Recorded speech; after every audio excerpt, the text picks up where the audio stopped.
কিছু হবে নাকি? এত তিলে তিলে কি আছে?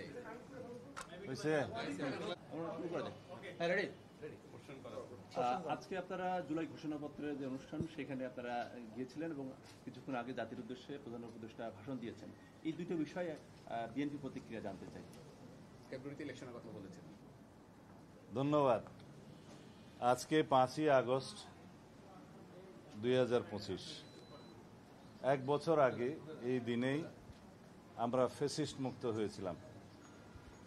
হাজারো ছাত্র জনতার রক্তের বিনিময়ে অর্জিত হয়েছিল বাংলাদেশের এই ফ্যাসিস্ট মুক্ত বাংলাদেশ।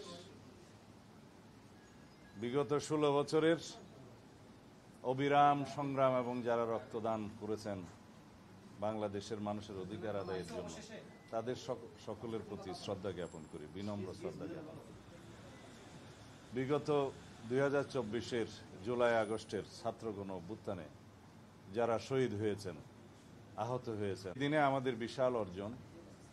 আমরা দীর্ঘ 1 বছর যাবৎ বাংলাদেশের মানুষের কল্যাণে, বাংলাদেশের রাষ্ট্র ব্যবস্থার সংস্কারের জন্য আমরা অনবরত সংস্কার কমিশনগুলোর সাথে আলাপ আলোচনার মধ্য দিয়ে বাংলাদেশের জন্য প্রয়োজনীয় যে সংস্কার, রাষ্ট্র কাঠামোর সংস্কার, গণতান্ত্রিক সংস্কার, সংবিধানের গণতান্ত্রিক সংস্কার, তার একটা পর্যায়ে জাতীয় ঐক্যমত্যে উপনীত হয়েছি।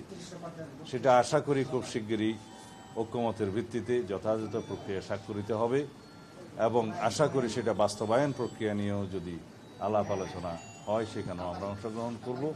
তার মধ্য দিয়ে জাতির যে ফ্যাসিবাদ বিরোধী জাতীয় ঐক্যমত্য প্রতিষ্ঠা হয়েছিল আগে, সেটাকে আমরা সমুন্নত রাখবো এবং এই ফ্যাসিবাদ বিরোধী জাতীয় ঐক্যকে আমরা শক্তিতে পরিণত করে এই জাতিকে এগিয়ে নিয়ে যাব এবং একটি শক্তিশালী গণতান্ত্রিক রাষ্ট্র, সমাজ এবং সরকার ব্যবস্থা প্রতিষ্ঠা করব ইনশাআল্লাহ।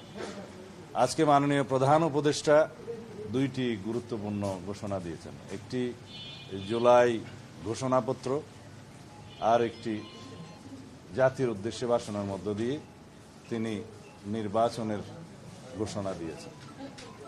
আমরা দুটোকেই স্বাগত জানাই। জুলাই ঘোষণাপত্রের যে সমস্ত ঘোষণা, তাকে রাষ্ট্রীয়ভাবে এবং সাংবিধানিকভাবে স্বীকৃতি দেওয়ার জন্য আমরা প্রতিশ্রুতিবদ্ধ এবং যথাযোগ্য জায়গায় সংবিধানে সেটা স্থাপন করা হবে, সেই প্রতিশ্রুতি আমরা আগেও দিয়েছিলাম। এবং জুলাইয়ের যোদ্ধাদের, জুলাই শহীদদের, ছাত্রগণ অভ্যুত্থানের যারা শহীদ হয়েছেন তাদেরকে জাতীয় বীরের মর্যাদা দেওয়াটা সমুচিত হয়েছে, সেটা আমাদের প্রাণের দাবি এবং রাষ্ট্রীয়ভাবে সহযোগিতার প্রতিশ্রুতি তিনি যেমন দিয়েছেন, সারা জাতি দিয়েছে, আমরাও দিচ্ছি। আগামী দিনে আমাদের নির্বাচনে মানুষের ভোটাধিকার প্রয়োগের জন্য যে পরিবেশ সৃষ্টির জন্য মাননীয় প্রধান উপদেষ্টা যে সমস্ত পরামর্শ দিয়েছেন সেটা অবশ্যই প্রণিধানযোগ্য। তিনি ঘোষণা দিয়েছেন নির্বাচন কমিশনের কাছে তিনি চিঠি পাঠাবেন আগামী 2026-এর ফেব্রুয়ারির প্রথমার্ধে, রমজান শুরু হওয়ার আগে নির্বাচন অনুষ্ঠানের জন্য নির্বাচন কমিশন যথাযথ ব্যবস্থা নেবেন।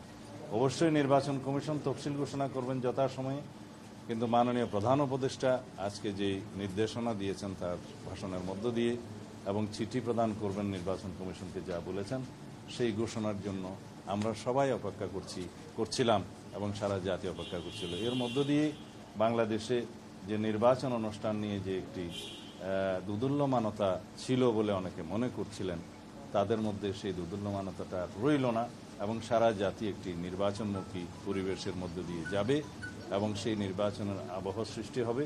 আগামী দিনের নির্বাচন ইনশাআল্লাহ সুষ্ঠু, নিরপেক্ষ, অবাধ এবং বিশ্বের মধ্যে সবচাইতে প্রশংসিত একটি নির্বাচন অনুষ্ঠান হবে বলে আমরা আশা করি এবং সেই লক্ষ্যে সমগ্র জাতিকে এবং সমস্ত জনগণকে প্রস্তুতি নেওয়ার জন্য আমরা আমাদের পক্ষ থেকে আহ্বান জানাচ্ছি। ধন্যবাদ।